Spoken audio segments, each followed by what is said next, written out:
Hello everyone, welcome back to this new video. साथियों, आप सभी का स्वागत है इस करंट अफेयर के नए क्लास में। आज का क्लास मोस्ट इंपॉर्टेंट होने वाला है क्योंकि यहाँ से आपको परीक्षा में देखेंगे 2 से 3 प्रश्न देखने को मिलेंगे। सारे छोटे छोटे जो टॉपिक्स हैं यहाँ से हम लोग स्टार्ट करेंगे, तो वन बाय वन करके देखते हैं कि पॉइंट्स को। यहाँ से हम लोग बात करेंगे साथियों, ध्यान दीजिएगा। करंट अफेयर का एक अगला टॉपिक हमारे पास आ चुका है और ये टॉपिक है रिपोर्ट एंड सूचकांक। बहुत ही महत्वपूर्ण टॉपिक है। यहाँ से आप देखेंगे कोई भी एग्ज़ाम हो आपका, वहाँ से एक प्रश्न आपको देखने को मिलता ही मिलता है। सूचकांक में 2-3 तरीके से प्रश्न बनते हैं। पहले मैं आपको बता दूँ, पहली चीज़ तो जब रिपोर्ट सूचकांक की बात आती है तो यहाँ आपको सारे के सारे मोस्ट इंपॉर्टेंट प्रश्न मिलेंगे। इसमें पूछा जाता है कि जो रिपोर्ट सूचकांक है उसको जारीकर्ता को पूछ लिया जाता है, ठीक है, जारीकर्ता। उसके साथ-साथ उसमें भारत की, अगर भारत है तो भारत की उसमें रैंक क्या है, ये पूछा जाती है और पहले नंबर पर कौन है। अब तक यही ट्रेंड रहा है, इसी तरीके से पूछा जाता है। मेबी इसमें ये हो सकता है कि इस रिपोर्ट को जो है थोड़ा-सा और क्वेश्चंस बनाने के लिए इस पे स्टेटमेंट वाइज़ तथ्य जो दे दिया जाए, ठीक है, उसमें पूछ दे कि इसकी रैंक कितनी है या फिर ये रिपोर्ट किनके द्वारा जारी कर की जाती है। तो ये सारे पॉइंट्स अगर आप ध्यान रखते हैं तो आपका जो रिपोर्ट और सूचकांक का प्रश्न है वो गलत नहीं होगा, ठीक है। चलिए आगे बढ़ेंगे और देखेंगे वन बाय वन करके सारे महत्वपूर्ण प्रश्नों को वन बाय वन करके। पहला प्रश्न है, देखिएगा पहला प्रश्न कह रहा है कि इकोनॉमिस्ट जो इंटेलिजेंस यूनिट है, ठीक है, उसकी ग्लोबल रिलायबिलिटी जो इंडेक्स है 2024 के अनुसार किस शहर को लगातार तीसरे वर्ष जो है सबसे अधिक रहने योग्य शहर का दर्जा दिया गया है। तो इसका जो राइट आंसर हो जाएगा, फटाफट से मैं आपको बताऊं कि वियना, ठीक है, वियना इसका राइट उत्तर हो जाएगा।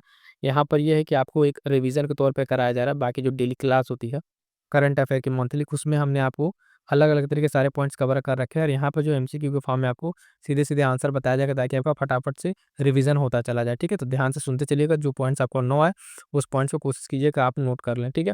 तो इसका राइट आंसर क्या हो जाएगा, सबसे अधिक रहने योग्य जो शहर का दर्जा दिया है किसको? वियना को दिया गया है, ठीक है? आगे बढ़िएगा, देखिएगा अगला प्रश्न। अगला प्रश्न कह रहा है साथियों कि जुलाई 2024 को संयुक्त राष्ट्र के आर्थिक एवं सामाजिक मामलों के विभाग द्वारा प्रकाशित विश्व जनसंख्या संभावना रिपोर्ट, ठीक है, 2024 में इसमें भारत की जनसंख्या किस दशक में जो है अपने चरम पर पहुंचेगी। तो इसमें बताया गया कब, बताया गया था 2060 के दशक में। कब? ऑप्शन सी राइट आंसर हो जाएगा। 2060 के दशक में जो है साथियों, ध्यान दीजिएगा कि भारत की जो जनसंख्या है वो अपने चरम पर पहुंचेगी। इसमें जो अन्य पॉइंट्स है वो ध्यान दीजिएगा कि विश्व जनसंख्या संभावना रिपोर्ट 2024 है ना, और इसको जारी किसके द्वारा किया गया है, तो संयुक्त राष्ट्र का जो आर्थिक एवं सामाजिक मामला का डिपार्टमेंट है उसके द्वारा इसको जारी किया गया था, ठीक है। आगे बढ़िएगा, देखिए अगला प्रश्न। 17 जुलाई 2024 को एशियाई विकास बैंक ने एशियाई विकास परिदृश्य रिपोर्ट जो वित्त वर्ष 24-25 के लिए जारी किया है, उसमें भारत की जीडीपी को कितना अनुमान लगाया भारत की जीडीपी के लिए, तो ध्यान दीजिएगा 7% का। कितना? 7% का इसमें अनुमान लगाया गया है। ये इंपॉर्टेंट पॉइंट्स रहेगा, जैसे कि आप देखें वर्ल्ड बैंक के द्वारा, आईएमएफ के द्वारा, है ना, और या फिर एशियाई डेवलपमेंट बैंक के द्वारा, इन सब के द्वारा अगर कोई रैंकिंग बताई जाती है जीडीपी के मामले में, तो वहाँ से एक प्रश्न बन जाता है कि उसने कितनी रैंकिंग, कितने प्रतिशत रहने का अनुमान लगाया। तो यहाँ पे जो अनुमान है वो 7% का है। आगे बढ़िएगा, देखिएगा अगला प्रश्न। नवीनतम जो सरकारी आंकड़ों के अनुसार जो है वर्ष 23-24 में भारत को किस देश से सबसे अधिक प्रत्यक्ष विदेशी निवेश जो है प्राप्त हुआ है? एफडीआई जो जिसको कहते हैं, ठीक है, एफडीआई जो है सबसे ज़्यादा किस देश से प्राप्त हुआ है, तो आप देखिएगा वो प्राप्त हुआ है सिंगापुर से, ठीक है। सिंगापुर इसका राइट आंसर हो जाएगा कि वर्ष 23-24 की बात की जा रही है और भारत में जो सबसे अधिक प्रत्यक्ष की बात करें, प्रत्यक्ष विदेशी निवेश जो सिंगापुर से प्राप्त हुआ है। अगला पॉइंट है कि कह रहा है, अगला पॉइंट है, ध्यान दीजिएगा, प्रश्न संख्या 5 में कह रहा है कि 16 जुलाई 2024 को भारत सरकार ने किस प्रधान वैज्ञानिक सलाहकार ने नई दिल्ली के विकास भवन में भारत के लिए e mobility R&D road map report जारी की, ठीक है। तो यहाँ पे पहले ध्यान दीजिएगा कि इसके द्वारा जारी किया जा रहा है ना।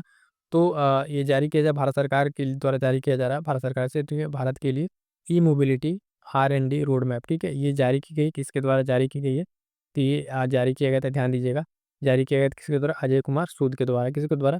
अजय कुमार सूद के द्वारा ये जारी किया गया था साथियों। ये पॉइंट आपको ध्यान में रखना है, ठीक है। आगे बढ़ेंगे, देखेंगे अगला प्रश्न। अगला कह रहा है कि विश्व आर्थिक मंच, है ना, डब्ल्यूईएफ द्वारा जारी वैश्विक लैंगिक जो अंतराल सूचकांक 2024 है, इसमें भारत किस स्थान पर रहा है, ठीक है। अब ये देखिए, कई लोग लगेगा कि ऑनलाइनर प्रश्न है, लेकिन आप में ये भी पॉइंट इसी प्रश्न में आपका इंक्लूड है कि वैश्विक जो है लैंगिक अंतराल सूचकांक 2024, ठीक है, ये किसके द्वारा जारी किया जाता है, तो ये पॉइंट्स आपका इसी में इंक्लूडेड है, विश्व आर्थिक मंच के द्वारा, ठीक है। तो इसी प्रश्न में भी आपको 2 पॉइंट्स है, तो इन सारे पॉइंट्स को भी आपको ध्यान देते हुए चलना है। ऐसा नहीं कि सिर्फ आपको दिखे कि ऑनलाइन और पर्सनल नहीं, इसी में जो कुछ पॉइंट जो पूछा जा रहा है उससे संबंधित अन्य फैक्ट्स हैं वो भी आपको ध्यान में रखने हैं। तो वैश्विक लैंगिक अंतराल सूचकांक 24 जारी किया जाता है विश्व आर्थिक मंच के द्वारा, और उसमें भारत किस स्थान पर आया? 129वां स्थान पर रहा है। ठीक है, भारत जो 129वां स्थान पर है, ये पॉइंट्स आपको ध्यान में रखने हैं। अगला पॉइंट है कि 17 जून 2024 को जारी सिप्री ईयर बुक, अब जो ईयर बुक है उसके अनुसार जो भारत विश्व के परमाणु सशस्त्र देशों में किस स्थान पर आ गया? तो 6वें स्थान पर आ गया। क्या है? 6वें स्थान पर भारत आ गया है। किसमें? परमाणु सशस्त्र देशों की रैंकिंग में जो भारत 6वें स्थान पर आ गया है। और ये रिपोर्ट आपको ध्यान रखना है जो है ना, सिपरी ईयर बुक 2024 है। सिपरी ईयर जो बुक है उसके अनुसार ये बात बताई जा रही है। अगला प्रश्न है प्रश्न संख्या 8 कि हाल ही में रिपोर्ट्स जो विदाउट बॉर्डर द्वारा जारी नवीनतम वार्षिक विश्व प्रेस स्वतंत्रता जो सूचकांक है, इसमें भारत जो है 180 देशों में किस स्थान पर है? तो देखिएगा, पहले तो बता दें 159वां स्थान पर है। ये तो उत्तर हो गया भारत का। इसमें अन्य क्या-क्या पॉइंट्स हैं, वो पॉइंट देखिए कि आपका जो है विश्व प्रेस स्वतंत्रता सूचकांक है, विश्व प्रेस स्वतंत्रता सूचकांक किसके द्वारा जारी किया जाता है? तो ये पॉइंट आपको ध्यान में रखना है कि रिपोर्टर्स जो विदाउट बॉर्डर्स के द्वारा जारी किया जाता है, पहला पॉइंट। दूसरी चीज़ कि भारत की रैंकिंग जो है पूरे 100 कुल 180 देश इसमें रहे। 180 देशों में भारत की जो रैंकिंग है 159वां स्थान पर रही है भारत की रैंकिंग। तो ये 3-4 पॉइंट्स आपको एक रिपोर्ट्स को देखने को मिल गए हैं। ठीक है, आगे बढ़िएगा, देखिएगा अगला पॉइंट्स। अगला प्रश्न क्या रहा है? अगला प्रश्न क्या कह रहा है साथियों, ध्यान दीजिएगा।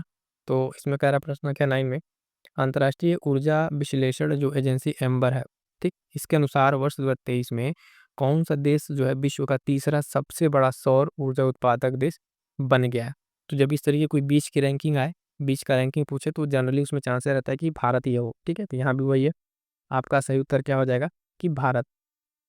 ध्यान देने वाली बात इसमें यह है कि देखिएगा कि अंतर्राष्ट्रीय ऊर्जा विश्लेषण एजेंसी एम्बर के द्वारा ये रिपोर्ट जारी की गई है और इसमें विश्व का तीसरा सबसे बड़ा सौर ऊर्जा उत्पादक देश कौन बना है? तो अपना भारत बना। ठीक है, विश्व का तीसरा सबसे बड़ा बना है कौन सा देश? भारत बना है। ठीक, आगे बढ़े, देखिएगा अगला प्रश्न जो है 10 नंबर का प्रश्न कह रहा 30 मई 2024 को भारतीय रिजर्व बैंक आरबीआई के द्वारा जारी वार्षिक रिपोर्ट 23-24 के अनुसार वित्तीय जो वर्ष है 24-25 के लिए भारतीय अर्थव्यवस्था की अनुमानित वृद्धि दर क्या है? तो बताया गया कितना? 7%। कितना? 7% बताया गया है। ये पॉइंट्स आपको ध्यान में रखना है। आगे बढ़िए, देखिए अगला प्रश्न 11 नंबर कह रहा है कि हाल ही में आर्थिक सहयोग एवं विकास संगठन जो है उसके द्वारा जारी नवीनतम इकोनॉमिक आउटलुक रिपोर्ट में वर्ष 24-25 के लिए भारतीय अर्थव्यवस्था की आर्थिक विकास दर का अनुमान बढ़ाकर कितना दर कर दिया गया है? तो यहाँ पे 6.6% कर दिया गया। कितना? 6.6 का प्रतिशत कर दिया गया है। ये जो है आर्थिक सहयोग एवं विकास संगठन के द्वारा एक रिपोर्ट जारी की गई थी, इकोनॉमिक आउटलुक रिपोर्ट। इसमें जो है भारत की जो अर्थव्यवस्था है उसकी आर्थिक विकास दर को अनुमान जो है उसका बढ़ा करके कर दिया गया, 6.6% कर दिया गया है।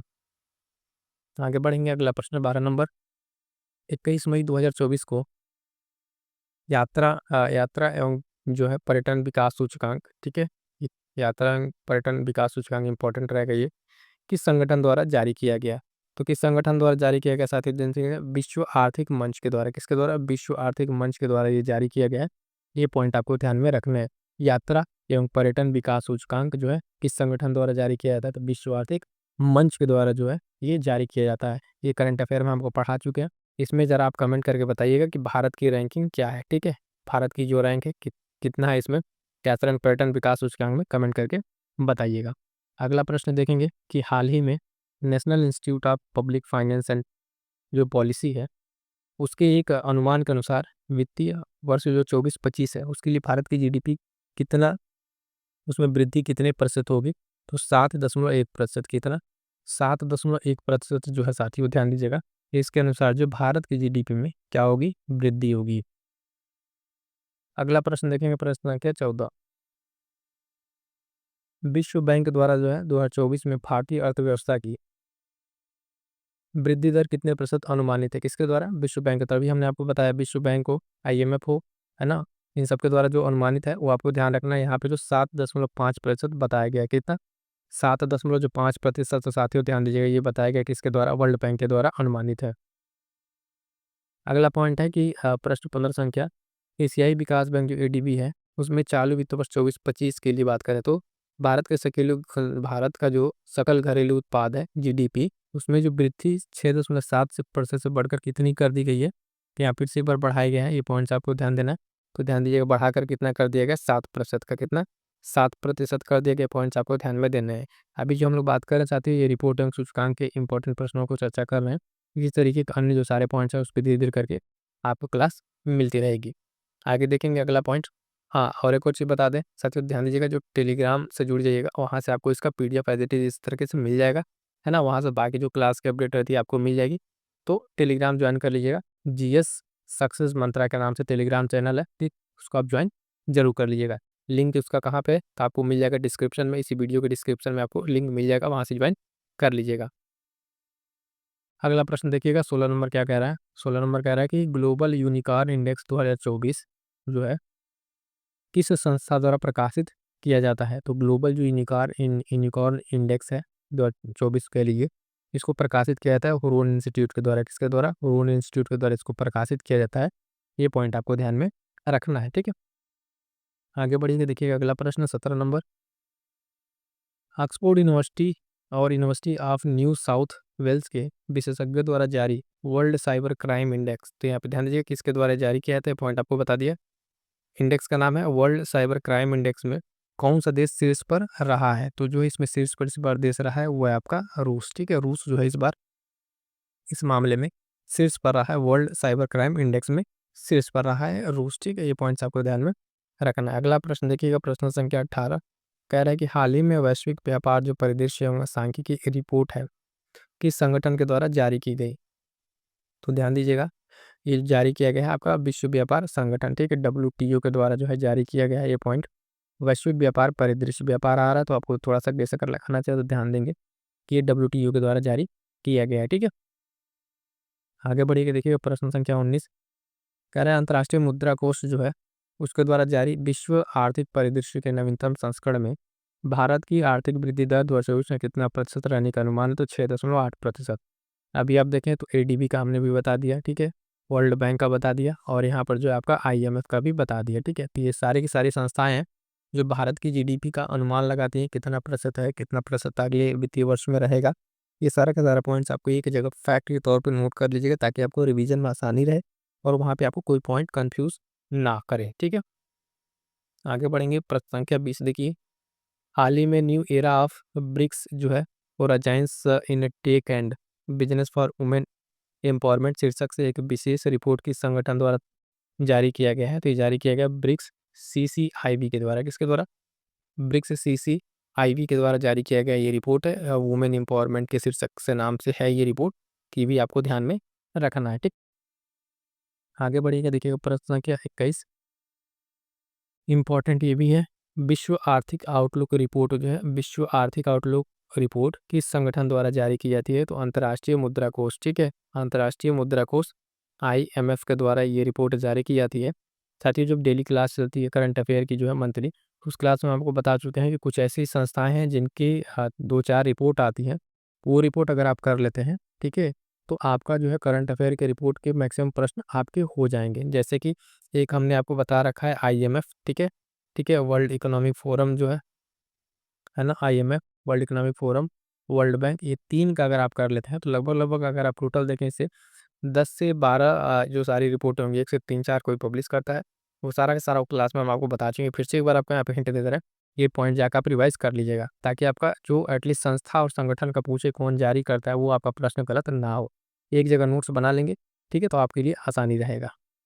अगला प्रश्न देखिएगा 22 नंबर, परिवर्तनशील जलवायु में जो कार्यस्थल पर सुरक्षा और स्वास्थ्य सुनिश्चित करना इस नामक शीर्षक से एक रिपोर्ट किस संगठन द्वारा जारी की गई है। तो अंतर्राष्ट्रीय श्रम संगठन के द्वारा। किसके द्वारा साथियों, अंतर्राष्ट्रीय श्रम संगठन के द्वारा ये रिपोर्ट जारी की गई है, तो आपको ये पॉइंट भी ध्यान में रखना है, ठीक है। आगे बढ़िएगा, अगला प्रश्न 23 नंबर कह रहा है, हुरून रिसर्च रिपोर्ट जो 2024 है उसके अनुसार पहली बार एशिया की नई अरबपति राजधानी कौन बन गई है। तो मुंबई बन गई है, ठीक है, मुंबई बन गई है। क्या जो आपके एशिया की अरबपतियों की राजधानी है, इस मामले में आपका कौन सा बन गया है, मुंबई बन गया। और विश्व में जो अरबपतियों की राजधानी के मामले में नंबर 1 पर है वो आपका ध्यान दीजिएगा न्यूयॉर्क है, ठीक है, ये विश्व में है, और ये मुंबई आपका एशिया में क्या हो गया, नंबर 1 बन गया है, ठीक है। अगला प्रश्न 24 नंबर कह रहा है कि हाल ही में भारत रोजगार रिपोर्ट 2024 किस संगठन द्वारा जारी की गई। तो भारत रोजगार जो रिपोर्ट 2024 है ये आपका जारी किया गया है अंतर्राष्ट्रीय श्रम संगठन और मानव विकास संस्थान के द्वारा मिलकर ये जारी किया गया है, ठीक है।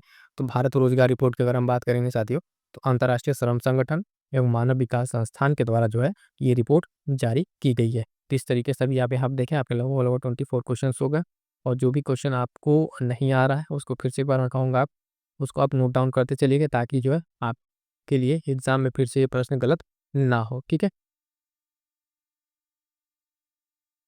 अगला प्रश्न ध्यान दीजिएगा, 25 नंबर क्या कह रहा है कि भारतीय मूल के लियो वराडकर किस देश के प्रधानमंत्री थे जिन्होंने हाल ही में अपने इस्तीफे की घोषणा की है। तो ये जो प्रधानमंत्री थे साथियों, आयरलैंड के, कहाँ के, आयरलैंड के प्रधानमंत्री थे, भारतीय मूल के थे, चर्चा में था, तो ये पॉइंट आपको ध्यान में रखना है, ठीक है। अगला प्रश्न देखिएगा 26 नंबर, ये इंपॉर्टेंट लगा लीजिएगा।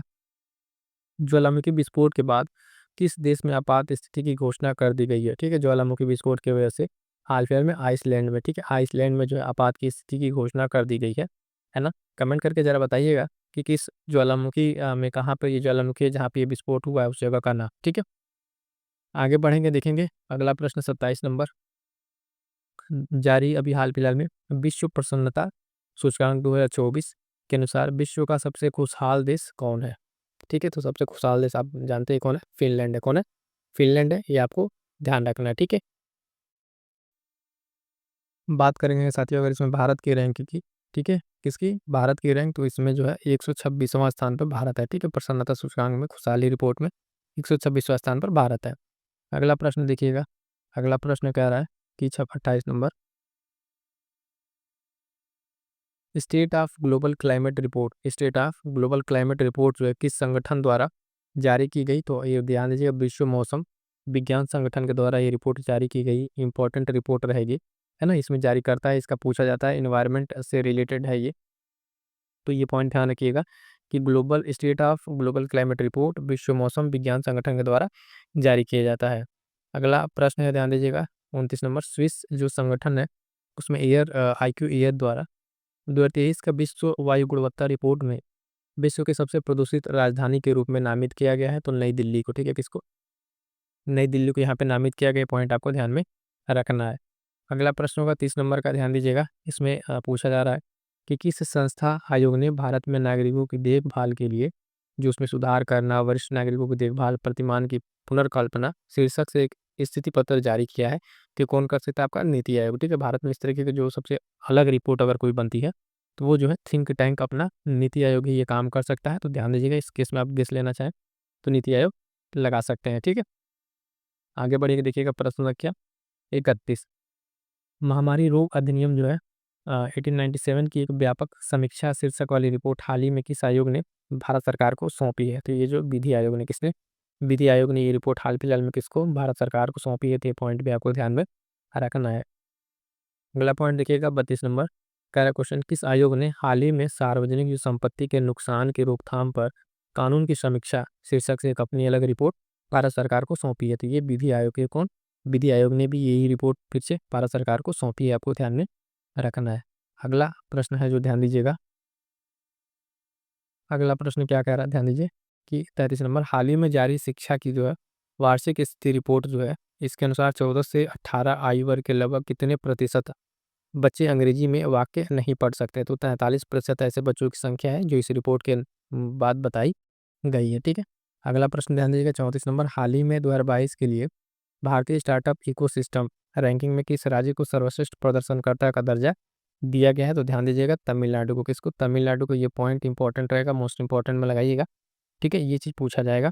तो किसमें, भारतीय स्टार्टअप इकोसिस्टम के रैंकिंग में सर्वश्रेष्ठ प्रदर्शनकर्ता कौन है। तो आपका यहाँ पर ध्यान दीजिएगा तमिलनाडु कौन है, तमिलनाडु राइट आंसर हो जाएगा, आपको ध्यान में रखना है, क्लियर है।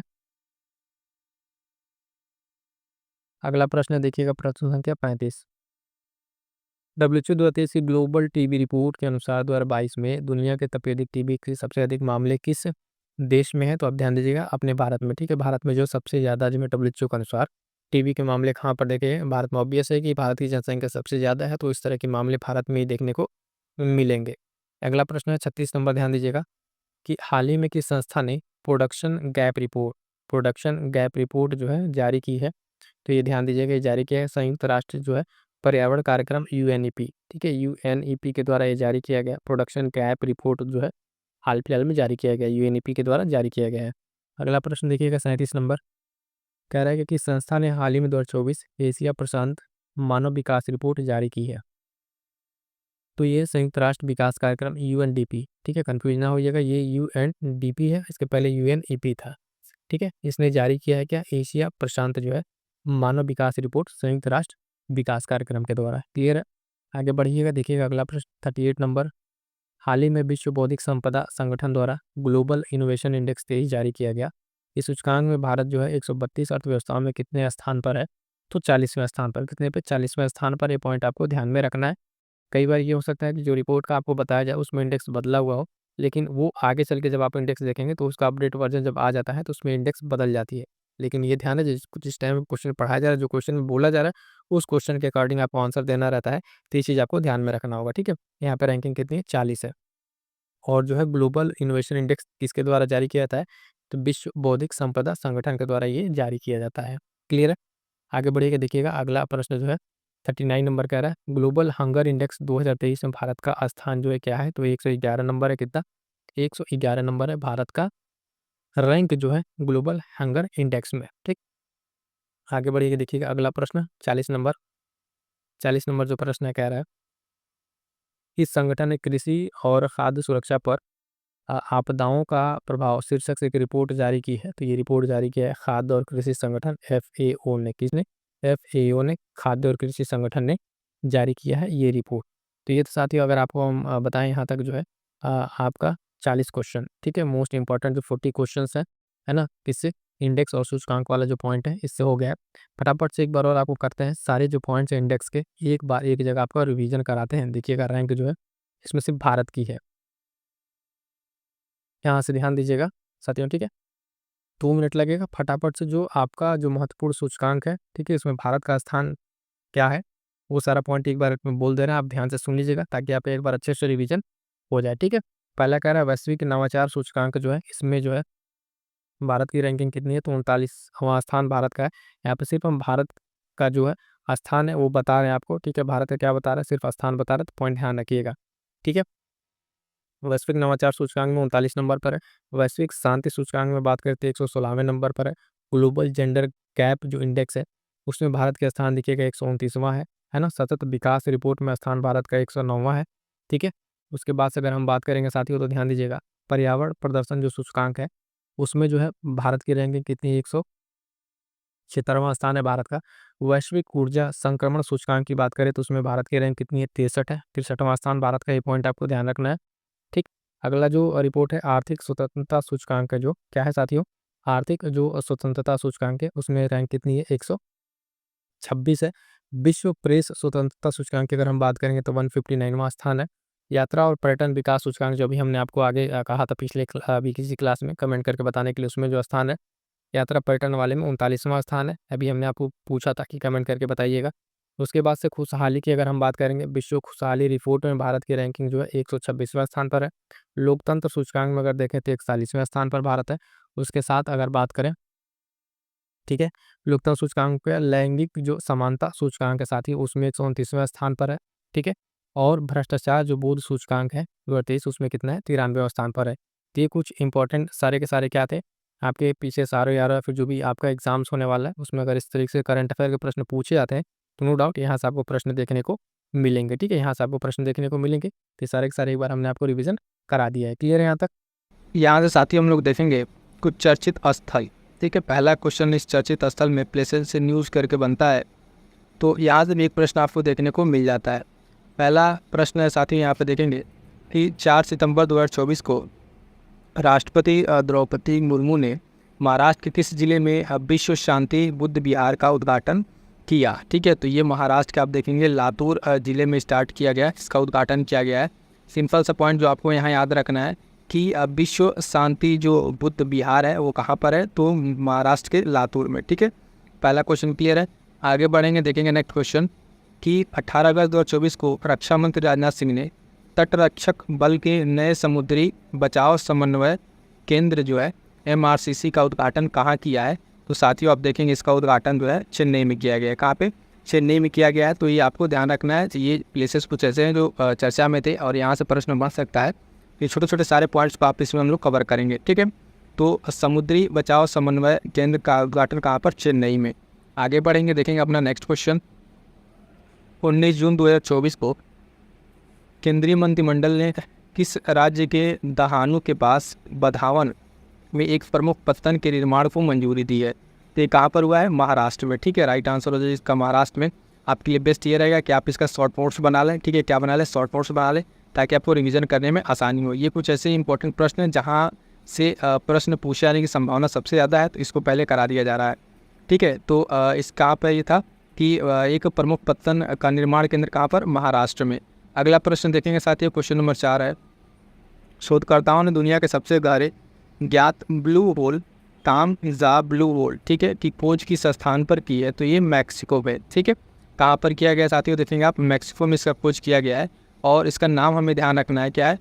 ब्लू होल, तामजा ब्लू होल, ठीक है। तो इसका खोज किस स्थान पर हुई है? तो मैक्सिको में इसकी खोज हुई है। आगे बढ़ेंगे, देखेंगे नेक्स्ट क्वेश्चन।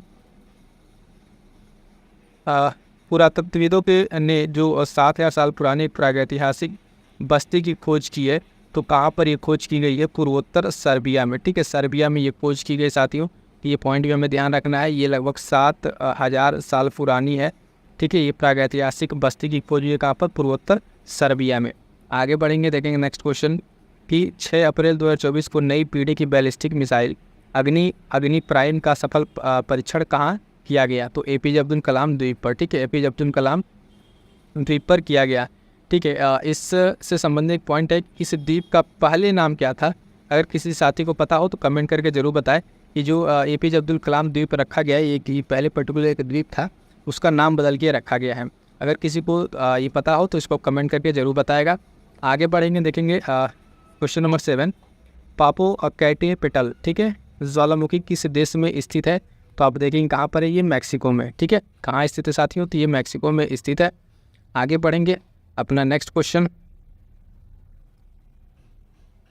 क्वेश्चन है, निम्मू पदम दारचा सड़क मार्ग किन 2 राज्यों को जोड़ता है? तो निम्मू पदम दारचा जो सड़क मार्ग है, आपको लद्दाख और जम्मू कश्मीर को जोड़ेगा, ठीक है। राइट आंसर हो जाएगा ऑप्शन बी, लद्दाख और जम्मू एंड कश्मीर को जोड़ेगा ये आपको, ठीक है। आगे बढ़ेंगे, देखेंगे नेक्स्ट क्वेश्चन अपना। नेक्स्ट क्वेश्चन है, 15 दिसंबर 2023 को कल के रहने योग्य शहर विषय पर प्री वाइब्रेंट गुजरात सम्मेलन का आयोजन कहाँ किया गया? तो गांधीनगर में किया गया, ठीक है। गुजरात के गांधीनगर, गुजरात आपको पहले इसमें बता दिया है, और गुजरात का पर्टिकुलर जगह का नाम पूछ रहा था, आप ध्यान देंगे कहाँ पे? गांधीनगर में। इसका ध्यान देखिए, कल के रहने योग्य इस विषय पर प्री वाइब्रेंट गुजरात सम्मेलन का आयोजन किया गया है, ठीक है। तो ये सारे छोटे छोटे पॉइंट्स हैं, आपको कवर अप करने हैं, इससे प्रश्न बन सकते हैं। उपराष्ट्रपति जगदीप धनखड़ ने 17 दिसंबर 2023 को अंतर्राष्ट्रीय गीता महोत्सव का उद्घाटन हरियाणा के किस शहर में किया था? तो कुरुक्षेत्र में, ठीक है। कुरुक्षेत्र में, हरियाणा के कुरुक्षेत्र में देखेंगे आप, अंतर्राष्ट्रीय गीता महोत्सव का क्या किया गया था? उद्घाटन किया गया था। और ये सिंपल सा प्रश्न भी बनेगा, अंतर्राष्ट्रीय गीता महोत्सव अगर स्टेट दे दे तो हरियाणा भी आप याद रखिएगा। अंतर्राष्ट्रीय गीता महोत्सव का जो उद्घाटन स्थान है हरियाणा। और इसके साथ इसमें एक इंपॉर्टेंट पॉइंट मैं बता दूं कि ये स्टेटमेंट वाले प्रश्न बन सकता है, उससे पूछ लेगा किसका उद्घाटन जो है किसके द्वारा किया गया। तो उसमें एक स्टेटमेंट ध्यान रखिएगा, जगदीप धनखड़। प्रधानमंत्री दे देगा, राष्ट्रपति दे देगा, तो उस केस में आपके प्रश्न गलत हो सकता है, ठीक है। तो वहाँ पे आपको क्या करना है, इस चीज़ को ध्यान रखना है कि उस टाइम बनाते टाइम, ठीक है, क्वेश्चन में ये ध्यान रखिएगा उपराष्ट्रपति के द्वारा किया गया अंतर्राष्ट्रीय गीता महोत्सव है और हरियाणा, ठीक है, कुरुक्षेत्र में। क्लियर है। आगे बढ़ेंगे, देखेंगे नेक्स्ट क्वेश्चन। नेक्स्ट क्वेश्चन है कि हिमाचल प्रदेश द्वारा 16 से 30 दिसंबर 2023 तक 15 दिवसीय हिम महोत्सव का आयोजन कहाँ किया गया? ठीक है, तो ये हिम महोत्सव का आयोजन आप देखेंगे किया गया नई दिल्ली में। ये हिमाचल प्रदेश के द्वारा किया गया है। ये भी हमें पॉइंट ध्यान रखना है, करंट अफेयर में यहाँ से भी पॉइंट बन सकता है कि हिम महोत्सव का आयोजन कहाँ किया गया। ठीक है, नई दिल्ली में किया गया है ना। किसके द्वारा किया गया था? तो हिमाचल प्रदेश के द्वारा किया गया था। किसके द्वारा? हिमाचल प्रदेश के द्वारा हिम महोत्सव, याद रखिएगा। आगे बढ़ेंगे, देखेंगे नेक्स्ट क्वेश्चन। बॉन्डवोल झील जो खबरों में था किस राज्य में स्थित है? तो ये आप स्थित है कहाँ पे? गोवा में। ठीक है, बॉन्डवोल झील जब ये हाल फिलहाल में चर्चा में था, किस राज्य में स्थित है? तो गोवा में स्थित है। अगला प्रश्न, 17 सितंबर 2023 को पश्चिम बंगाल के किस प्रसिद्ध स्थल को यूनेस्को के विश्व धरोहर सूची में शामिल किया गया?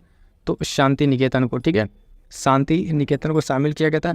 और एक और स्थल था जिसको शामिल किया गया था, हम चाहेंगे कि आप उसको कमेंट करके जरूर बताएं। अब यहाँ से साथ ही हम देखेंगे कुछ आपके जो है चर्चित पोर्टल वगैरह और ऐप जो है वो चर्चा में रहे हैं, उनके एक एक दो कुछ क्वेश्चंस हैं, उनको देख लेते हैं। वहाँ से भी एक प्रश्न बन जाते हैं कभी कभी, छोटा सा पॉइंट है, ध्यान दीजिएगा।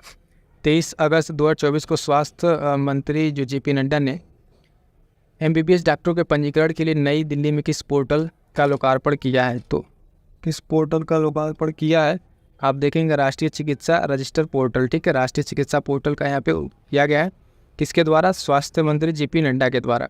आगे बढ़ेंगे, देखेंगे अगला प्रश्न अपना। 30 जुलाई 2024 को केंद्रीय शिक्षा मंत्री ने किस पोर्टल का शुभारंभ किया है? ठीक है, शिक्षा मंत्री के द्वारा किया गया है, तो ये पोर्टल है राष्ट्रीय प्रशिक्षुता और प्रशिक्षण योजना 2.2, ठीक है, इसको किया गया किसके द्वारा? शिक्षा मंत्री के द्वारा किया गया, जुलाई में किया गया था।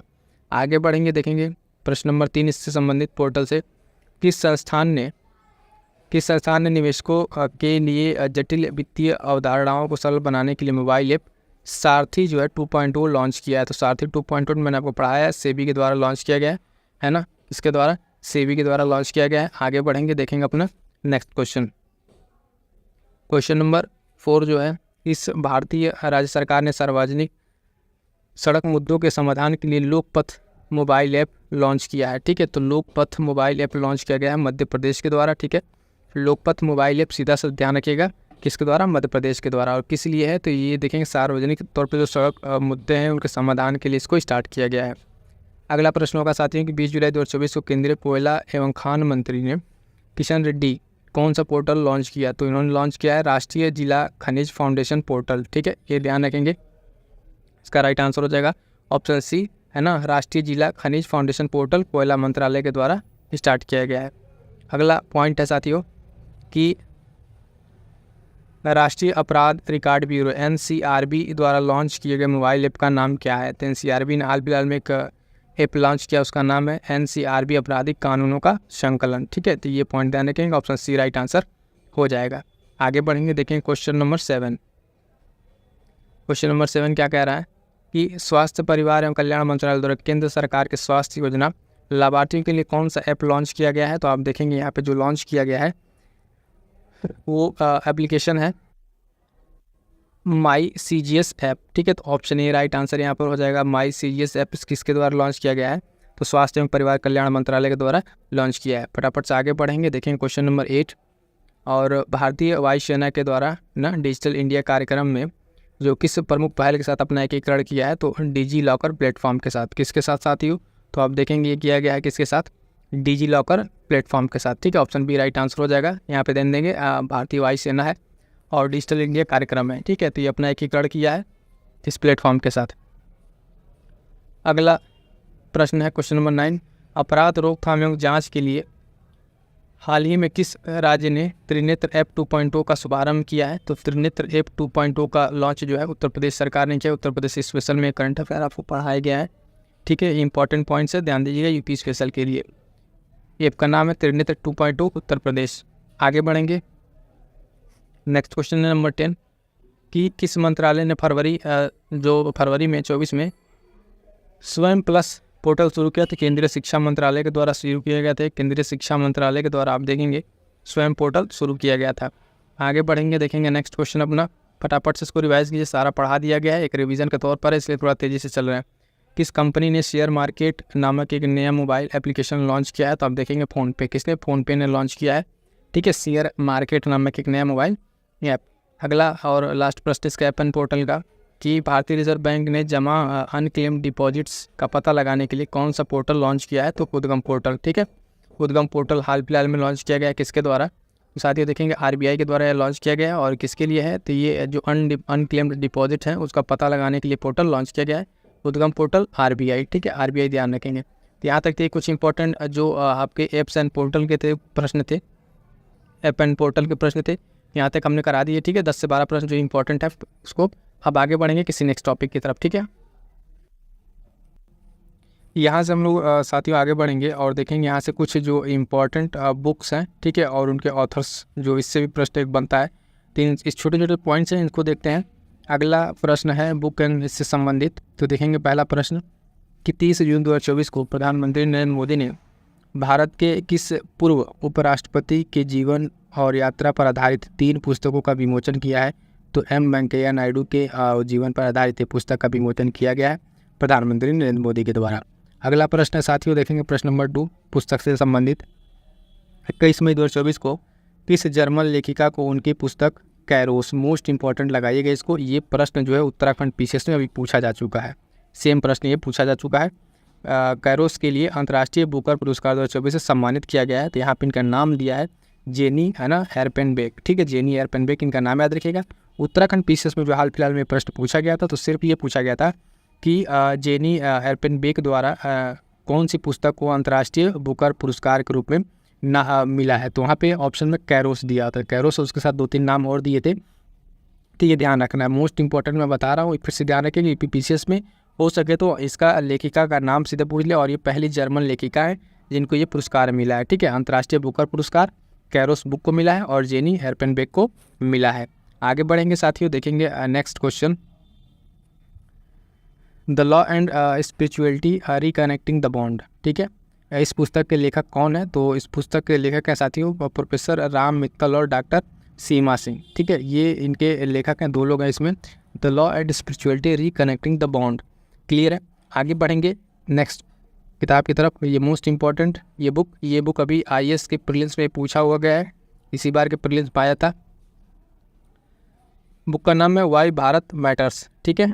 पुस्तक के लेखक कौन है? तो डॉक्टर एस जयशंकर। बहुत सारे साथी थे जो इस बुक के नाम को लेके शशि थरूर ऑप्शन लगा कर आए थे, लेकिन नहीं, राइट आंसर इसका क्या है कि विदेश मंत्री एस जयशंकर हैं। वाई भारत मैटर्स बहुत ही इंपॉर्टेंट किताब है, और ये प्रश्न हो सके तो फिर से आपके पीसीएस में आ सकता है, आईएएस प्रीलिम्स में ये प्रश्न आ चुका है, ठीक है। तो इस तरीके से भी जो अगल बगल एग्जाम आपके हो रहे हैं उससे अगर करंट अफेयर पर आप नज़र बनाए रखेंगे तो वहाँ से आपको डायरेक्ट प्रश्न मिल जाएंगे। और हाँ, एक बता दें, पिछले 6 महीने के जो आयोग द्वारा यूपीपीसीएस जो पीवीएससी आयोग है अपना, उत्तर प्रदेश लोक सेवा आयोग, उसके द्वारा 6 महीने में कराए करंट अफेयर के सारे क्वेश्चंस को एक बार करा दिया है। उस वीडियो को जाकर जरूर देख लीजिए, वहाँ से आपको 1-2 क्वेश्चन मिल जाएंगे, तो आपके लिए बहुत ही हेल्पफुल रहेगा वो। आगे बढ़ेंगे, देखेंगे next question, memories never die, ठीक है। मेमोरीज नेवर डाई नामक पुस्तक किसे श्रद्धांजलि के रूप में लॉन्च की गई है? तो डॉक्टर एपीजे अब्दुल कलाम को। किसको? डॉक्टर एपीजे अब्दुल कलाम को श्रद्धांजलि देने के लिए एक पुस्तक लॉन्च की गई, मेमोरीज नेवर डाई। आगे बढ़ेंगे, अगला प्रश्न है कि सौम्या अवस्थी द्वारा संपादित पुस्तक का नाम क्या है? तो इंडियाज़ न्यूक्लियर टाइटन। ये पुस्तक आप देखेंगे, इस पुस्तक के जो संपादक हैं एक तरह से कह लें तो सौम्या अवस्थी हैं। पुस्तक का नाम याद रखिएगा, इंडियाज़ न्यूक्लियर टाइटन्स, ठीक है, इंडियाज़ न्यूक्लियर टाइटन्स। कई साथी ये पूछ रहे थे कितना ज़्यादा करंट अफेयर हो जा रहा है, उसको कैसे तैयार करें? तो उसका एक ही उपाय है, आप उसको ज़्यादा से ज़्यादा रिवाइज़ कीजिए और प्रैक्टिस कीजिए। रिवाइज़ अपने नोट से कीजिए और प्रैक्टिस अगर आपको एमसीक्यू फॉर्म में मिल जा रहा है तो बेस्ट है, ठीक है। अगर नहीं कर पा रहे हैं प्रैक्टिस से जुड़िए हमारे साथ, ठीक है, एक नॉमिनल चार्ज है, उसके साथ आपको करंट अफेयर की प्रैक्टिस बैच मिल जाएगी। हर महीने के लगभग आपको 200 से 250 प्रश्नों की वहाँ पे प्रैक्टिस कराई जाती है, तो आप जुड़िए और वहाँ से प्रैक्टिस कीजिए, है ना। इस तरीके से अपनी तैयारी को और बेहतर कीजिए। आगे बढ़ेंगे साथियों, देखेंगे नेक्स्ट क्वेश्चन है, पूर्व उपराष्ट्रपति वेंकैया नायडू ने एज अ व्हील टर्न्स पुस्तक का विमोचन किया। यह किसकी कृति है, किसके लेखक हैं इसके? अनुराधा मैस्कर नहास, ठीक है, ये इनकी लेखक है, इनकी एक रचना है ये, ठीक है। वो इसका जो पूर्व उपराष्ट्रपति वेंकैया नायडू ने इसको किया था, ठीक है। अगला प्रश्न बुक से संबंधित, वेलकम टू पैराडाइज पुस्तक किसकी रचना है? तो ये ट्विंकल खन्ना की पुस्तक है, थोड़ा सा इंपॉर्टेंट हो जाता है ना। सेलिब्रिटीज़ के द्वारा भी एक इस तरह की पुस्तक लिखी गई ट्विंकल खन्ना के द्वारा, welcome to paradise Twinkle Khanna, ठीक है। आगे बढ़ेंगे साथियों, देखेंगे नेक्स्ट क्वेश्चन अपना। नेक्स्ट क्वेश्चन है क्वेश्चन नंबर 9, भारत का क्षण दुनिया भर में बदलते शक्ति समीकरण पुस्तक किसकी रचना है? तो विक्रम के दोराइस्वामी, ठीक है। अभी एक ये किताब है, भारत का क्षण दुनिया भर में बदलते शक्ति समीकरण, ठीक है, पुस्तक की रचना विक्रम के दोराइस्वामी, क्लियर है। आगे बढ़ेंगे, नेक्स्ट क्वेश्चन देखेंगे, question number 10, tryst with Ayodhya, ठीक है, tryst with Ayodhya decolonization of India पुस्तक किसकी रचना है? अब देखेंगे बलवीर पुंज की ये रचना है, किसकी? बलवीर पुंज की ये रचना है, ठीक है। अयोध्या और बलवीर पुंज से इसे याद रखिएगा। आगे बढ़ेंगे, नेक्स्ट क्वेश्चन देखें, question number 11, India the road to renaissance, ठीक है, a vision and an agenda पुस्तक किसकी रचना है? तो भीमेश्वर चल्ला की ये पुस्तक है, ध्यान दीजिएगा, भीमेश्वर चल्ला की पुस्तक है India the road to renaissance. ठीक, आगे पढ़ेंगे, देखेंगे साथियों next question. From a car shed to the corner room and beyond पुस्तक किसकी रचना है? तो एस रमन की ये रचना है। ठीक है, इंपॉर्टेंट है, ध्यान रखिएगा। ठीक है, from a car shed to the corner, ठीक है, एस रमन। आगे बढ़ेंगे साथियों, देखेंगे क्वेश्चन नंबर 13। साहित्य अकादमी पुरस्कार से सम्मानित लेखिका नमिता गोखले के नए उपन्यास का नाम क्या है? तो आप देखेंगे नेवर नेवर लैंड। ठीक है, नेवर नेवर लैंड इनके एक उपन्यास है। ये लेखिका है नमिता गोखले। अगला प्रश्न है साथियों बुक से संबंधित कि मुगल कालीन भारत में संगीत और संगीतकार, ठीक है, मुगल कालीन भारत में संगीत और संगीतकार पुस्तक के लेखक कौन है? तो कैथरीन बटलर स्कोफील्ड। ठीक है, यहाँ भी अगर आपको वो ट्रिक जो मैंने बताया था करंट अफेयर वाला अगर अप्लाई करेंगे तो हो जाएगा। सबसे बड़ा नाम अगर दे रखा है तो वही राइट आंसर इसमें हो जाएगा। ठीक है, तो मुगल कालीन भारत में संगीत और संगीतकार कैथरीन बटलर स्कोफील्ड। आगे बढ़ेंगे साथियों, देखेंगे बुक एंड इसका जो है ऑथर का लास्ट क्वेश्चन। महाराष्ट्र के राज्यपाल जो है श्री रमेश बैस ने किस क्षेत्र में प्राचीन और आधुनिक समुद्री इतिहास पर प्रकाश डालते हुए कौन सी पुस्तक का विमोचन किया है? तो यहाँ भी देखेंगे सबसे बड़ा नाम यही है, gateways to the sea historic ports and docks of Mumbai region. ठीक है, तो राइट आंसर हो जाएगा इसका। इस तरीके से साथियों अगर आप यहाँ देखेंगे तो पुस्तक से रिलेटेड भी आपके 10 से 15 क्वेश्चन जो इंपॉर्टेंट प्रश्न थे वो आपको यहाँ पे कंप्लीट करा दिए। क्लियर है, आगे बढ़ते हैं। महत्वपूर्ण दिवस और उसकी थीम, इससे संबंधित जो मोस्ट इंपॉर्टेंट MCQ है इसको डिस्कस करेंगे। जितने MCQ बन सकते हैं उन सारे महत्वपूर्ण दिवस और थीम को साथियों कि 12 सितंबर 2024 को मनाए गए संयुक्त राष्ट्र दक्षिण सहयोग दिवस 2024 की थीम क्या थी? तो हम आपको पहले ही बता चुके हैं कि इसमें हम लोग ज़्यादा ऑप्शन को लेकर डिस्कस नहीं करेंगे, सीधे आपको टू द पॉइंट फटाफट रिवीजन कराएंगे और डायरेक्ट आंसर बताएंगे। तो देखिएगा राइट आंसर इसका हो जाएगा ऑप्शन सी। इसमें होगा कि दक्षिण एशिया सहयोग के साथ एक बेहतर कल। ठीक है, तो ये संयुक्त राष्ट्र दक्षिण सहयोग दिवस 2024 की थीम थी और ये मनाया कब गया था? तो दिवस ध्यान रखिएगा कब, 12 सितंबर को मनाया गया था। इसकी थीम हमें ध्यान रखनी है। आगे बढ़ेंगे, देखेंगे नेक्स्ट क्वेश्चन। नेक्स्ट क्वेश्चन में है कि अंतर्राष्ट्रीय सहकारिता दिवस 2024 का विषय क्या था? आप जानते हैं कि जब इम्पोर्टेंट डेज और उसके थीम की बात होती है तो कई जगह उसका थीम पूछ लेता है और कई जगह उसके डेट को। तो इसकी अंतर्राष्ट्रीय सहकारिता दिवस 2024 की जो थीम थी, विषय वस्तु, वो है सी, सहकारिता सभी के लिए बेहतर भविष्य का निर्माण करती है। ठीक है, तो यहाँ पे आपको जो फिर से मैं एक चीज़ बताऊँ कि जो मैं आपको बताता था ना कि जो सबसे ऑप्शन में लंबा हो करंट अफेयर वाले में तो ज़्यादातर ऑप्शन सही होता है। अगर यहाँ भी अगर आप ऑप्शन को ध्यान से देखें तो 4 ऑप्शन जो बना है तो उसमें से जो सबसे बड़ा वाला ऑप्शन है वही आपका सही है। तो इस तरीके से गेस वर्क को भी आपने लेते चलिएगा और इस तरीके से आप अपने आंसर तक पहुँच सकते हैं। आगे बढ़ेंगे, देखेंगे नेक्स्ट क्वेश्चन। क्वेश्चन नंबर 3 है कि 12 जुलाई 2024 को केंद्र सरकार ने किस दिन को संविधान हत्या दिवस के रूप में मनाने का फैसला किया है? ठीक है, तो ये क्वेश्चन भी आपको पढ़ाया जा चुका है। इसका राइट आंसर हो जाएगा ऑप्शन बी। देखेंगे 25 जून को, 25 जून को ही देखेंगे जब इमरजेंसी लगी थी। ठीक है, इमरजेंसी, तो उसी को केंद्र सरकार ने ये मनाने का फैसला लिया है, क्या, संविधान हत्या दिवस के रूप में। और ये इतना इंपॉर्टेंट है कि इस बार देखिएगा आप UPPCS या RO में ये प्रश्न आ रहा है। ठीक है, 25 जून वाला ये प्रश्न आ रहा है, संविधान हत्या दिवस वाला। ठीक है, तो इसको एक लिए एकदम तैयार रहिएगा। आगे बढ़ेंगे, देखेंगे नेक्स्ट क्वेश्चन। विश्व युवा कौशल दिवस, विश्व युवा कौशल दिवस किस तिथि को मनाया जाता है? तो ध्यान देंगे 15 जुलाई को। कब मनाया जाता है दोस्तों? 15 जुलाई को मनाया जाता है विश्व युवा कौशल दिवस। ठीक है, 15 जुलाई। आगे बढ़ेंगे और जो जहाँ पर जिसकी क्या कहते हैं थीम इंपॉर्टेंट होगी वहाँ थीम भी बता देंगे। ठीक है, और जो कुछ डेट होगा वहाँ पे डेट भी बता दिया जाएगा। आगे बढ़ेंगे, देखेंगे नेक्स्ट क्वेश्चन नंबर 5 क्या है। कह रहा है कि विश्व अंतर्राष्ट्रीय न्याय दिवस किस तिथि को मनाया जाता है? तो विश्व अंतर्राष्ट्रीय न्याय दिवस जो है साथी वो मनाया जाता है 17 जुलाई को। ऑप्शन ए यहाँ पर राइट आंसर हो जाएगा, 17 जुलाई को मनाया जाता है विश्व अंतर्राष्ट्रीय न्याय दिवस। क्लियर है, आगे बढ़ेंगे साथियों, देखेंगे नेक्स्ट क्वेश्चन। क्वेश्चन नंबर 6, अंतर्राष्ट्रीय शतरंज दिवस हर साल मनाया जाता है। तो अंतर्राष्ट्रीय शतरंज दिवस जो हर साल मनाया जाता है कब? 20 जुलाई को। कब मनाया जाता है? 20 जुलाई को मनाया जाता है। तो ये ध्यान रखिएगा, अंतर्राष्ट्रीय शतरंज दिवस जो है कब मनाया जाता है? 20 जुलाई को मनाया जाता है। अगला प्रश्न है साथियों कि प्रत्येक वर्ष राष्ट्रीय प्रसारण दिवस किस तिथि को मनाया जाता है? तो देखेंगे राष्ट्रीय प्रसारण दिवस जो है वो हर साल आप देखेंगे 23 जुलाई को मनाया जाता है। कब मनाया जाता है? 23 जुलाई को मनाया जाता है। अगला प्रश्न देखेंगे क्वेश्चन नंबर 8। क्वेश्चन नंबर 8 क्या कह रहा है कि अंतर्राष्ट्रीय प्लास्टिक बैग मुक्त दिवस अंतर्राष्ट्रीय प्लास्टिक बैग मुक्त दिवस हर साल किस तिथि को मनाया जाता है? तो आप देखेंगे 3 जुलाई को। कब? 3 जुलाई को मनाया जाता है। ठीक है, क्वेश्चन नंबर 8 का राइट आंसर 3 जुलाई। और है क्या ये? अंतर्राष्ट्रीय प्लास्टिक बैग दिवस। ध्यान रहेगा। आगे बढ़ेंगे, नेक्स्ट क्वेश्चन है, देखेंगे क्वेश्चन नंबर 9। ठीक है, और ये बहुत ही इम्पोर्टेंट प्रश्न है दिवस और उसके रिलेटेड। विश्व पर्यावरण दिवस प्रत्येक वर्ष की तिथि को मनाया जाता है?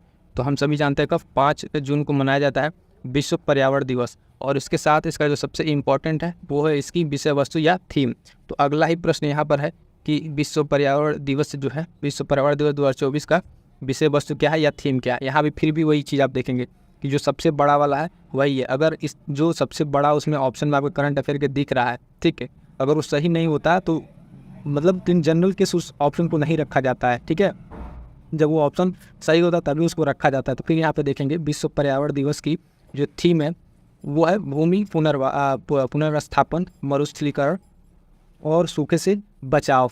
मैं इसलिए बार बार कह रहा हूँ कि इससे आपको देखेंगे ना परीक्षा में 2 से 3 प्रश्न आपके सही होंगे सिर्फ इस ट्रिक से। जहाँ पे आपको गेस वर्क लेना होगा तो इस तरीके से आप ले सकते हैं। ठीक है, और इस चीज़ को आप क्या कीजिएगा ना, जब टेस्ट सीरीज लगाते रहिएगा तो वहाँ पे इसको अप्लाई कीजिएगा कि देखिए कहाँ ये चीज़ सही हो रहा है कि नहीं। ठीक है, तो अगर मोस्ट केस में सही हो रहा है आपके लिए भी तो आप इसको अपनाइएगा। तो ये दोनों डेट बहुत इंपॉर्टेंट है। एक तो पर्यावरण दिवस 5 जून और इसकी थीम भूमि पुनर्स्थापन, मरुस्थलीकरण और सूखे से बचाव। ये प्रश्न इंपॉर्टेंट है। और इसी के साथ जो और डेट है जैसे 22 मई वाला, ठीक है, विविधता वाला, ठीक है, पर्यावरण हो गया, ओजोन डे हो गया, जल दिवस हो गया, पृथ्वी दिवस हो गया, इन सब को भी देखेंगे। लेकिन ये सब बहुत इंपॉर्टेंट है जो खासकर पर्यावरण से संबंधित है। प्रश्न नंबर 11 देखेंगे, कह रहा है वर्ष 2024 के विश्व खाद्य सुरक्षा दिवस, विश्व खाद्य सुरक्षा दिवस का विषय क्या था? तो इसका जो विषय था वो था खाद्य सुरक्षा अप्रत्याशित के लिए तैयार रहें। ठीक है, तो ऑप्शन ए राइट आंसर हो जाएगा यहाँ पे। यहाँ पे कंपेरेटिवली देखें तो आप सबसे जो बड़ा वाला ऑप्शन है वही आपका सही हो रहा है। ठीक है, तो इसका राइट आंसर क्या है? विश्व खाद्य सुरक्षा दिवस का जो विषय वस्तु खाद्य सुरक्षा अप्रत्याशित के लिए तैयार रहें। अगला प्रश्न है क्वेश्चन नंबर 12, विश्व महासागर दिवस 2024 का विषय क्या था?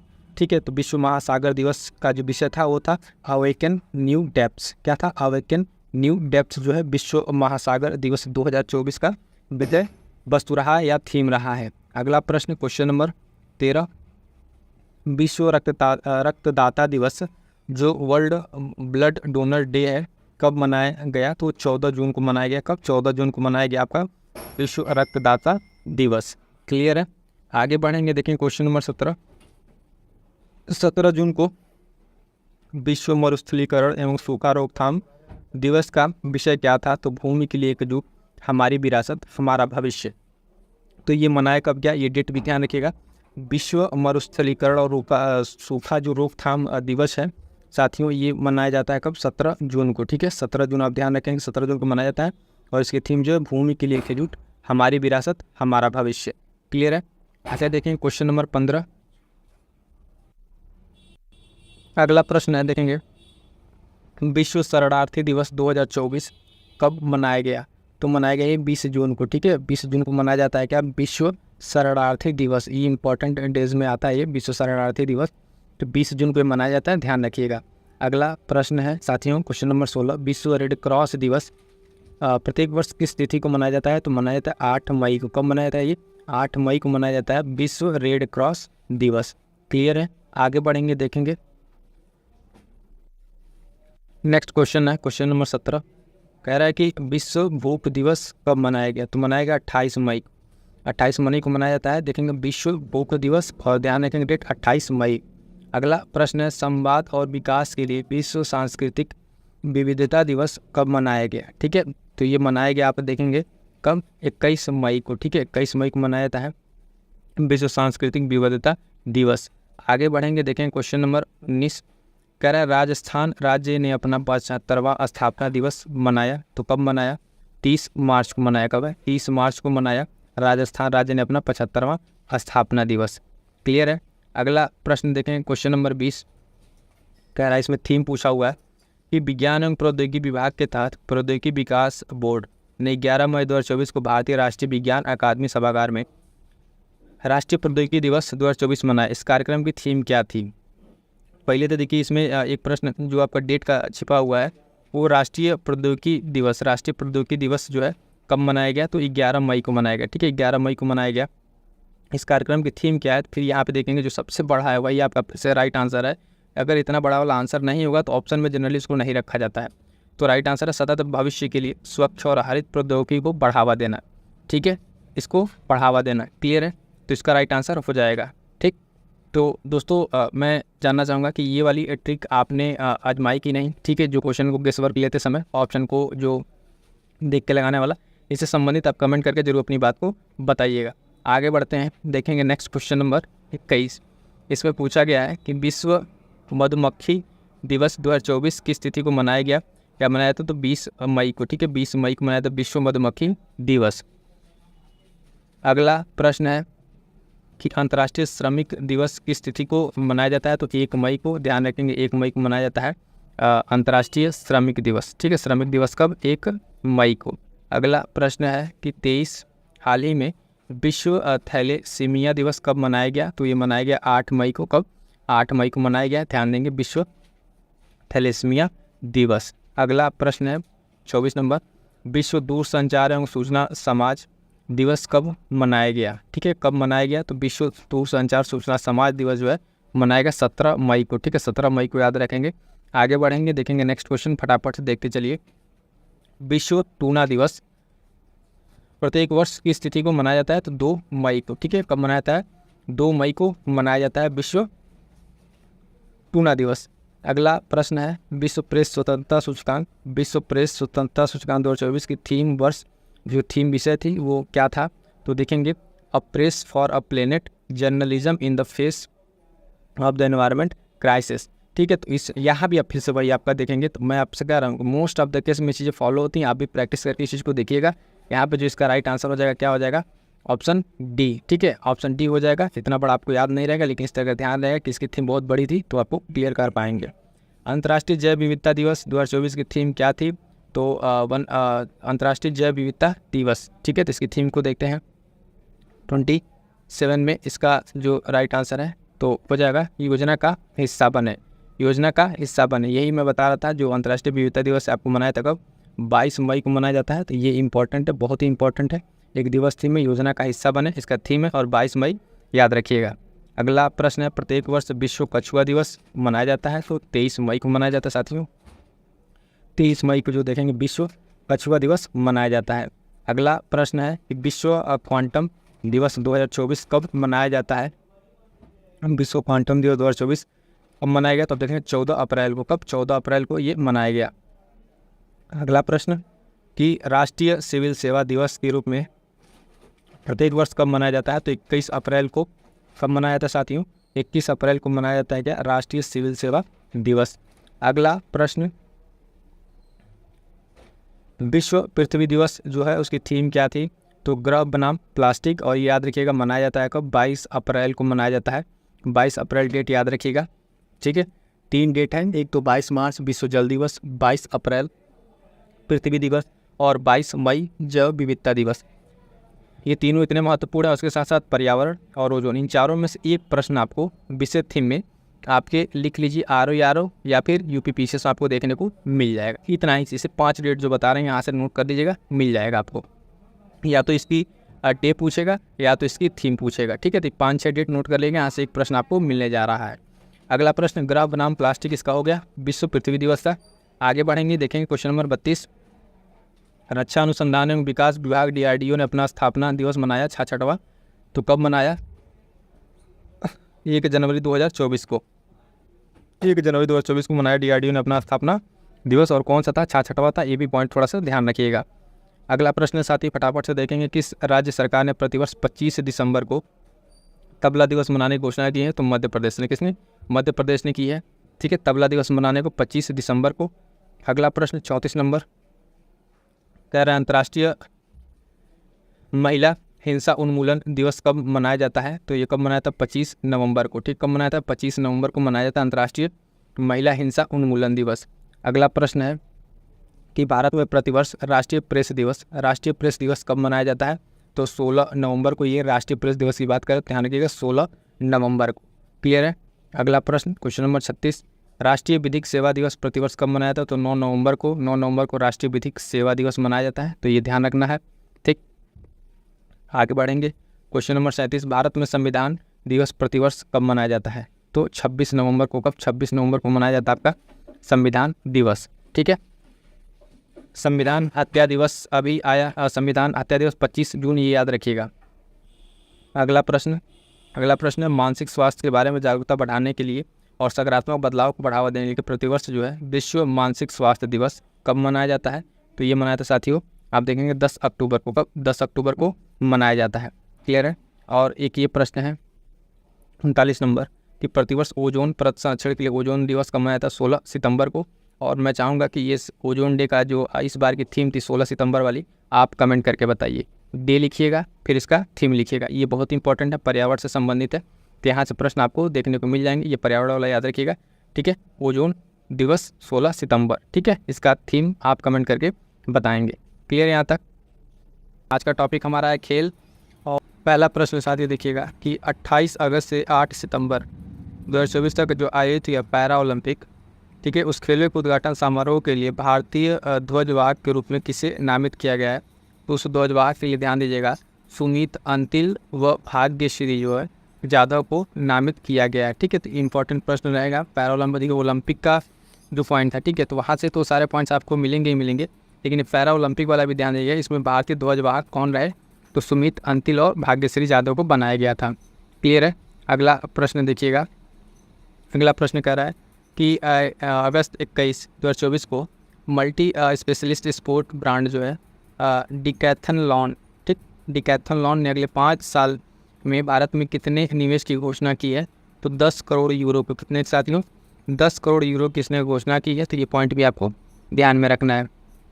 अगला प्रश्न है क्वेश्चन नंबर 3 कि 22 अगस्त 2024 को जेवलिन थ्रोअर नीरज चोपड़ा ने लॉजन डायमंड लीग में कितने मीटर के सीजन का सर्वश्रेष्ठ थ्रो किया और दूसरा स्थान हासिल किया है? तो ये थ्रो था इनका 89.49 मीटर का।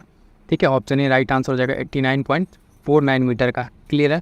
आगे बढ़िएगा, देखिए नेक्स्ट क्वेश्चन नंबर 4 कह रहा है, क्वेश्चन नंबर 4 कह रहा है कि 28 जुलाई 2024 को किस टीम ने भारतीय एशिया कप 2024 का फाइनल जीता है? ठीक, तो फाइनल किसने जीता है? श्रीलंका ने। ठीक है, एशिया जो कप है, एशिया कप का 2024 का फाइनल किसने जीता है? श्रीलंका ने जीता है। और कमेंट करके ज़रा आप बताइएगा कि इसका श्रीलंका ने किसको हरा कर जीता है। ठीक है, ये करंट अफेयर वाली क्लास हमने आपको 2-3 बार बता चुके हैं। ठीक है, तो इसमें चाहेंगे कि आपका रिवीजन हो रहा है तो आप थोड़ा सा कमेंट करके भी चीज़ों को बताते चलिएगा। ठीक है, आगे बढ़ेंगे, देखेंगे नेक्स्ट क्वेश्चन नंबर 5 कह रहा साथियों देखिएगा कि 7 जुलाई 2024 को एशियाई डबल्स स्क्वैश जो है चैम्पियनशिप में है ना, पुरुष युगल और मिश्रित युगल दोनों खिताब किस भारतीय खिलाड़ी ने जीता है? तो बहुत ही महत्वपूर्ण, ध्यान दीजिएगा, अभय सिंह ने। किसने? अभय सिंह ने यहाँ पर पुरुष युगल और मिश्रित युगल दोनों खिताब जीता है। तो इंपॉर्टेंट रहेगा, इनका नाम ध्यान रखिएगा। आगे बढ़ेंगे, देखेंगे नेक्स्ट प्रश्न कह रहा है क्वेश्चन नंबर 6 कह रहा है कि 12 जुलाई 2024 को किस तेज गेंदबाज ने अंतर्राष्ट्रीय क्रिकेट से संन्यास ले लिया है? तो जेम्स एंडरसन ने। ठीक है, जेम्स एंडरसन ने, ये इंग्लैंड के थे। ठीक है, इंग्लैंड के ये तेज गेंदबाज से, और इन्होंने हाल फिलहाल में क्रिकेट से संन्यास ले लिया है। ठीक, आगे बढ़िएगा, देखिएगा नेक्स्ट प्रश्न कह रहा है कि 17 जुलाई 2024 को अंतर्राष्ट्रीय क्रिकेट परिषद जो ICC है ने ICC डेवलपमेंट पुरस्कार के विजेता कौन से देशों को घोषित किया है? तो ICC ने इसको घोषित किया है, ऑप्शन ए यहाँ पर राइट आंसर, इसमें नीदरलैंड, संयुक्त अरब अमीरात, नेपाल, मैक्सिको, ओमान और स्कॉटलैंड, इतने देशों को संयुक्त रूप से क्या किया है? इसने ICC डेवलपमेंट पुरस्कार के लिए इनको नाम की घोषणा की है। अगला प्रश्न है साथियों देखिएगा क्वेश्चन नंबर 8 29 जून 2024 को किसने T20 अंतर्राष्ट्रीय मैचों से संन्यास की घोषणा की है? तो अब विराट कोहली ने। ठीक, विराट कोहली ने हाल फिलहाल में देखिए T20 अंतर्राष्ट्रीय मैचों से क्या किया है? रिटायरमेंट की घोषणा की, संन्यास की घोषणा की है। ठीक, और इसके साथ जो है ना विराट कोहली, और इसके साथ साथ आप देखेंगे रोहित शर्मा, ठीक, और एक और अपने रविंद्र जडेजा, कितने लोगों ने क्या कहता है संन्यास लिया था। तो ये चीज़ ध्यान रखिएगा। अगला प्रश्न है कि किस भारत की पुरुष क्रिकेट टीम का मुख्य कोच नियुक्त किया गया? तो गौतम गंभीर को जो है T20 वर्ल्ड कप जीतने के बाद से, जब कई लोग संन्यास लिए, फिर कोच भी हेड कोच संन्यास लिए, तो उसके बाद से आप देखेंगे गौतम गंभीर को क्या किया गया? पुरुष क्रिकेट टीम का साथियों मुख्य कोच नियुक्त किया गया। क्लियर इतना? आगे बढ़ेंगे, देखेंगे नेक्स्ट प्रश्न संख्या 10 कह रहा है कि 14 जुलाई 2024 को स्पेन के कार्लोस अल्कारेज ने विंबलडन टेनिस के में जो है किसे हराकर एकल खिताब जीता है? तो नोवाक जोकोविच। पहले तो इनका नाम याद रखिए, कितनी बार बता चुके हैं, ठीक है। जो विंबलडन टेनिस है, ठीक, उसमें कार्लोस अल्काराज का आपको नाम याद रखना, ये विजेता थे, लेकिन यहाँ पे प्रश्न आपको किसको हरा कर जीता है वो पूछा हुआ है, ठीक। आगे बढ़ेंगे, देखेंगे नेक्स्ट प्रश्न। विश्व जूनियर स्क्वैश चैंपियनशिप 2024 में कांस्य पदक जीतने वाले भारतीय पुरुष स्क्वैश खिलाड़ी कौन है? तो ये शौर्य बाबा, ठीक है। शौर्य बाबा जो है यहाँ पर इस चैंपियनशिप में कांस्य पदक जीता था, तो इनका नाम भी आप ध्यान रखिएगा। आगे बढ़ेंगे साथियों, अगला प्रश्न देखेंगे अपना। 18 जुलाई 2024 को भारत के स्टार सलामी बल्लेबाज शिखर धवन को किस खेल आयोजन का ब्रांड एम्बेसडर नियुक्त किया गया है? तो मोटो जीपी का। किसका? Moto GP, option C right answer हो जाएगा। मोटो जीपी को हाल फिलहाल में आप देखेंगे, ठीक, शिखर धवन को उसके लिए क्या चुना गया है? ब्रांड एम्बेसडर चुना गया है। अगला प्रश्न, 21 जुलाई 2024 को स्विस ओपन 2024 में युगल जो स्पर्धा है, ठीक, उसके फाइनल में यूकी फापरी और उनके जोड़ीदार अल्बानो ओलिवेटी ने किस जोड़ी को हराया है? तो फैम्ब्रेस मार्टिन और ऊगो हम्बर्ट को, ठीक है। तीन को हराकर जो है स्विस ओपन का जो युगल स्पर्धा किताब है फाइनल में यूकी फाम्बरी ने इस क्या जीता और इनके साथी ने इस किताब को जीत लिया है। क्लियर है साथियों? एक चीज़ बताएं आपको कि करंट अफेयर के लिए कंप्लीट प्रैक्टिस के लिए आप टेलीग्राम ज्वाइन जरूर कर लीजिएगा। वहाँ से प्रैक्टिस बैच चल रही है, जहाँ पे आपको अपनी तैयारी का भरपूर होता ना कि एक टेस्ट देने का मौका मिलेगा और कंप्लीट तरीके से क्वेश्चन आपको वहाँ पे देखने को मिलेंगे और वहाँ से आपको अपनी तैयारी को अच्छे से और बेहतर कीजिए, ठीक है। अगला प्रश्न, 20 जुलाई 2024 को किसे भारतीय पुरुष फुटबॉल टीम का मुख्य कोच नियुक्त किया गया? पुरुष फुटबॉल टीम का पूछ रहा है, ध्यान दीजिएगा। पुरुष फुटबॉल टीम का यहाँ पे मनोलो मार्केज, ठीक है। मनोलो मार्केज को यहाँ पर पुरुष फुटबॉल टीम का क्या किया गया? मुख्य कोच नियुक्त किया गया। तो जितना इंपॉर्टेंट आपका क्रिकेट का है उससे कहीं ज़्यादा ये वाले कोच का नियुक्ति का इंपॉर्टेंस है। कौन से दो पूर्व भारतीय टेनिस खिलाड़ी अंतर्राष्ट्रीय टेनिस हॉल ऑफ फेम में शामिल होने वाले पहले एशियाई पुरुष बन गए हैं? ठीक है, तो कौन ये बने हैं?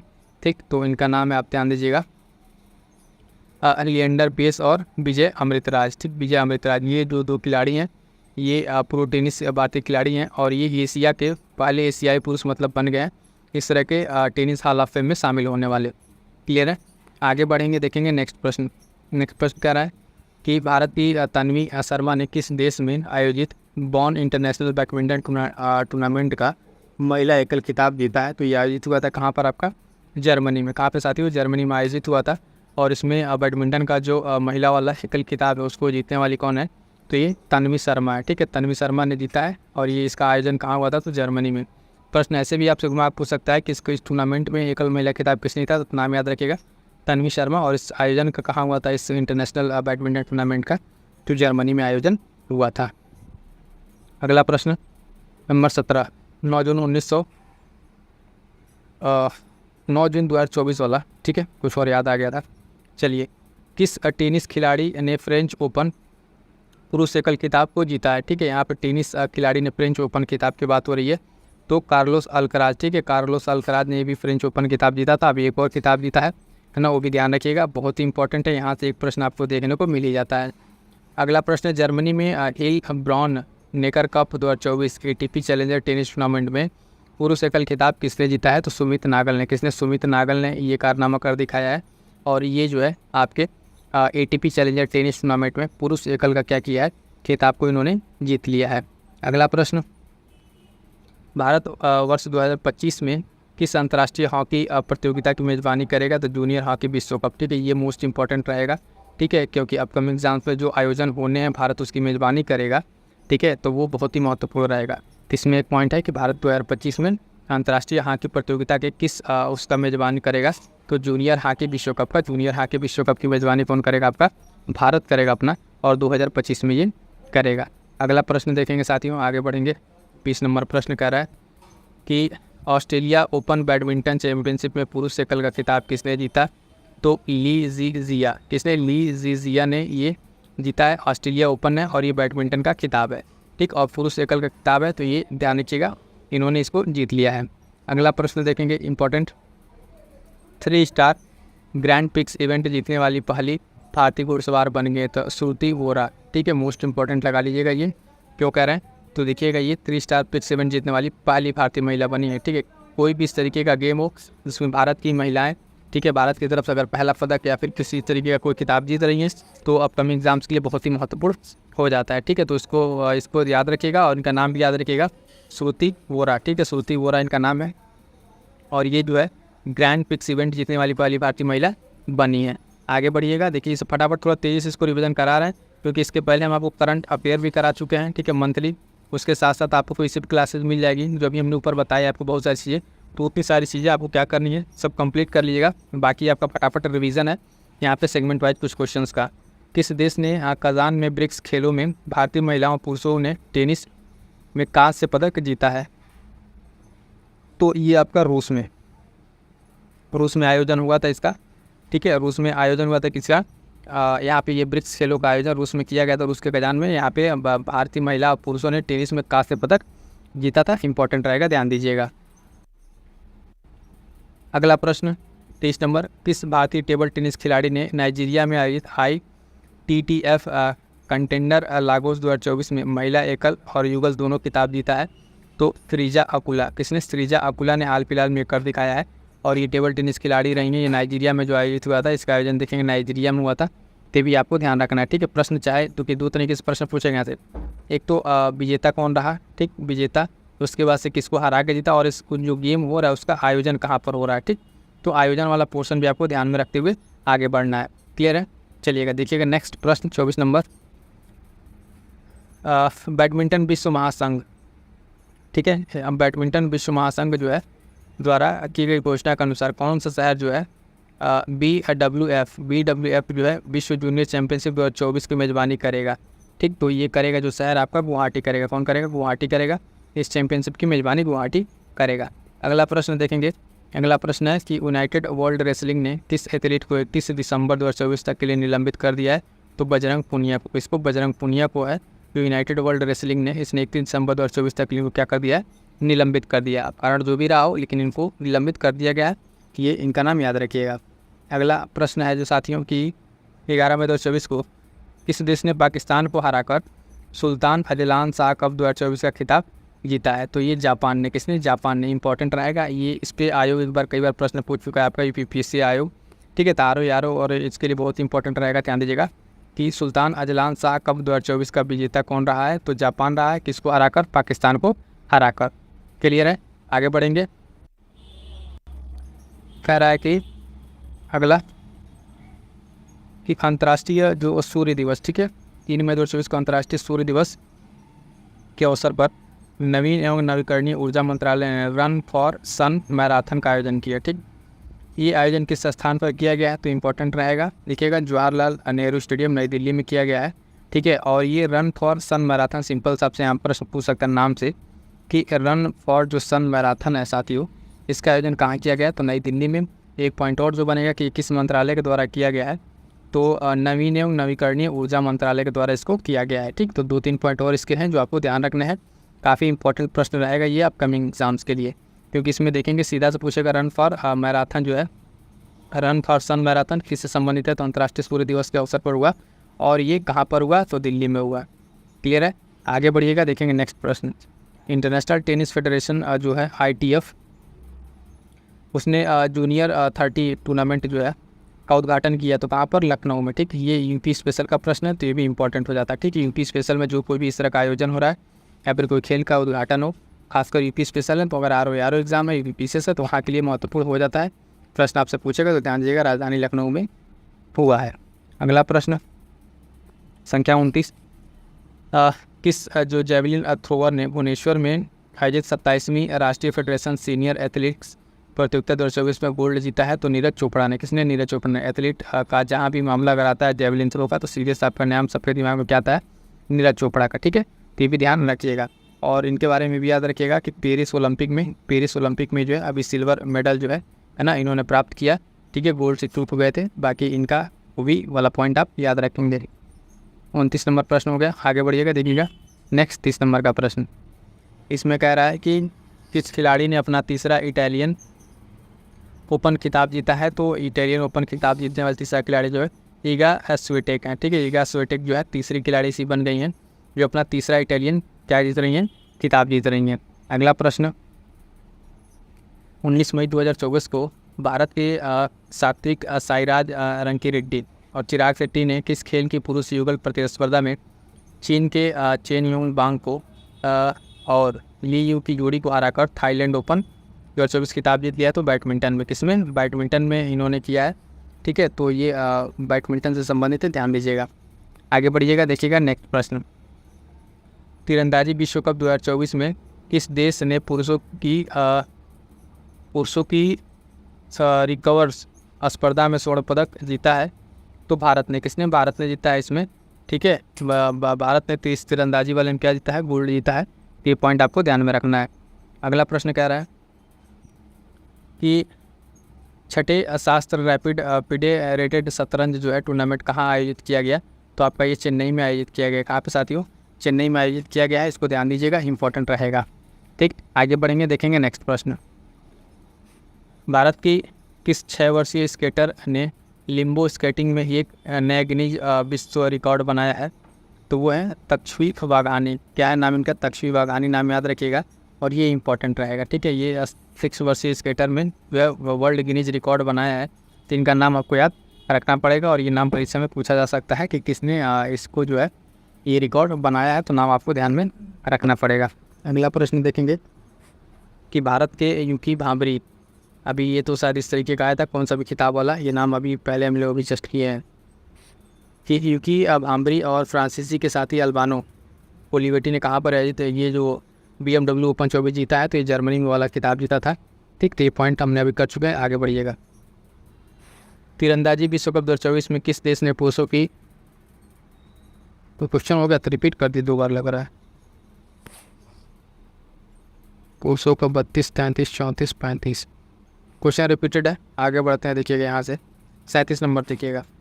ठीक है, मेलबर्न में आयोजित ऑस्ट्रेलियाई जो ग्रैंड प्रिक्स फार्मूला 1 है, वो रेस किसने जीता है? तो कार्लोस सैंज ने। किसने? कार्लोस सैंज ने। ये हाल फिलहाल में जीत रखा है, तो ये इंपॉर्टेंट रहेगा, ध्यान रखिएगा। ठीक, आगे बढ़ेंगे, देखेंगे नेक्स्ट प्रश्न। यूरोपा कप 2024 सेलिंग जो नौकायान प्रतियोगिता है किस देश में आयोजित की गई? तो ये स्पेन में आयोजित किया गया। कहाँ पर? स्पेन में आयोजित किया गया ये नौकायान प्रतियोगिता है, आपको ध्यान में रखना है। अगला प्रश्न देखिएगा, स्पेन के कार्लोस अल्कराज ने किसे हराकर इंडियन वेल्स ATP टूर्नामेंट जीता है? तो डेनियल मेदवेदेव को। ठीक है, डेनियल मेदवेदेव को हराकर इन्होंने अपना इंडियन वेल्स ATP टूर्नामेंट को जीत लिया है। कार्लोस अल्कराज ये रहने वाले कहाँ का है साथी? तो स्पेन के रहने वाले, ये पॉइंट भी आपको ध्यान में रखना पड़ेगा। ठीक, अगला प्रश्न देखिएगा। अगला प्रश्न कह रहा है कि प्राग अंतर्राष्ट्रीय शतरंज जो महोत्सव है फ्यूचर कैटेगरी का खिताब जीतने वाले पहले भारतीय कौन बने हैं? तो हंस नेरुरकर। ठीक है, हंस नेरुरकर का नाम याद रखिएगा, ये वाला प्रश्न भी इंपॉर्टेंट रहेगा।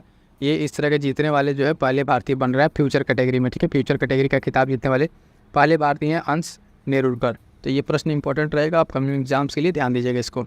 अगला प्रश्न कह रहा है कि बी साई प्रणीत जिससे संन्यास लेने की घोषणा की है वो किस खेल से संबंधित है? तो बैडमिंटन से। किसे?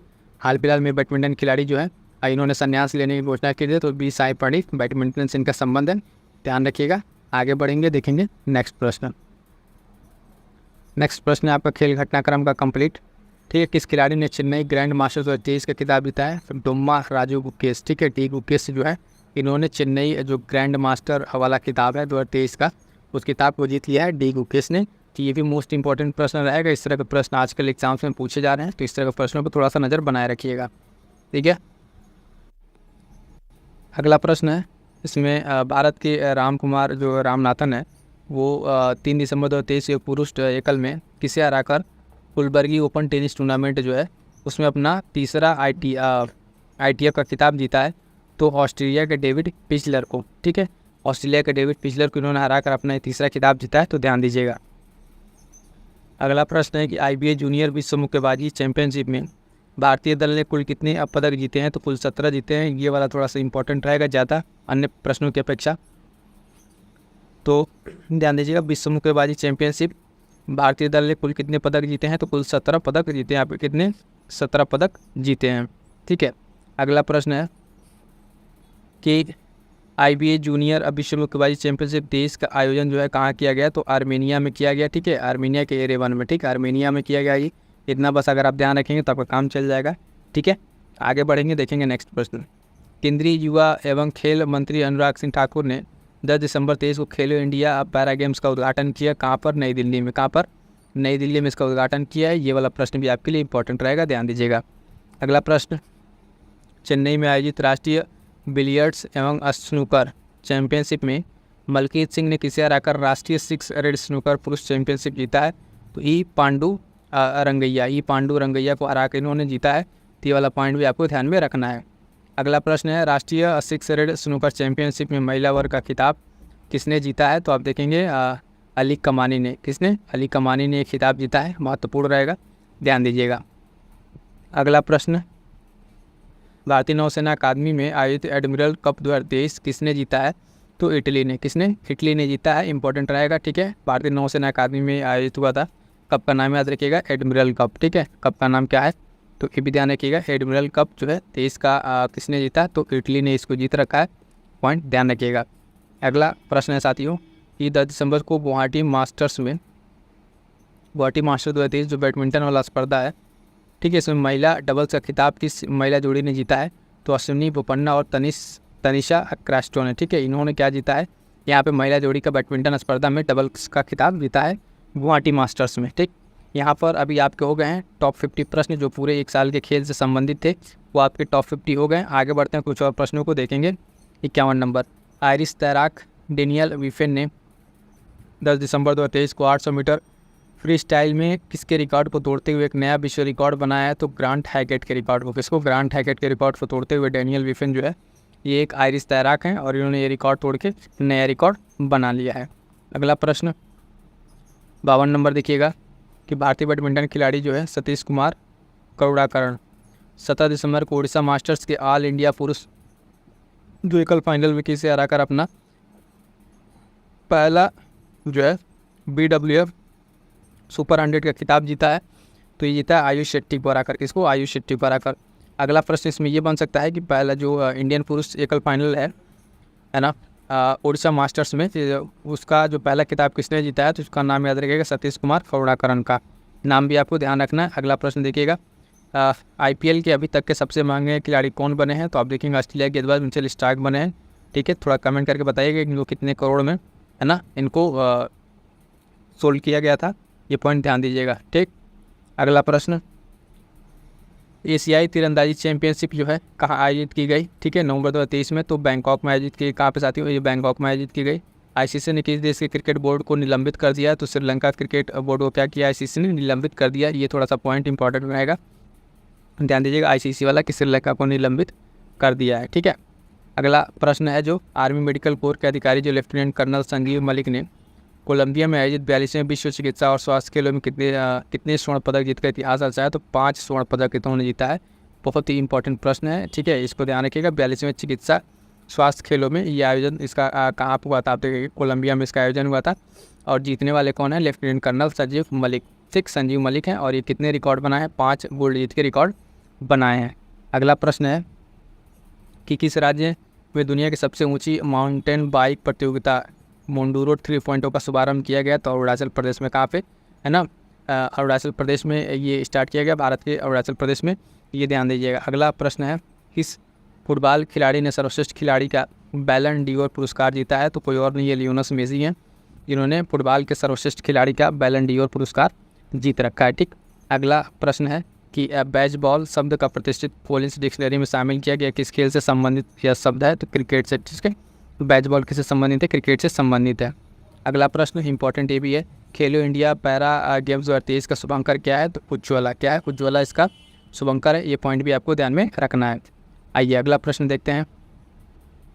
60 हो गया था ना, 61 नंबर प्रश्न देखिए, अंतर्राष्ट्रीय टेनिस के हॉल ऑफ फेम में नामांकित होने वाले पहले एशियाई खिलाड़ी कौन में? तो लिएंडर पेस, अभी जो इनको आगे चल के जब मिल चुका है, ठीक है।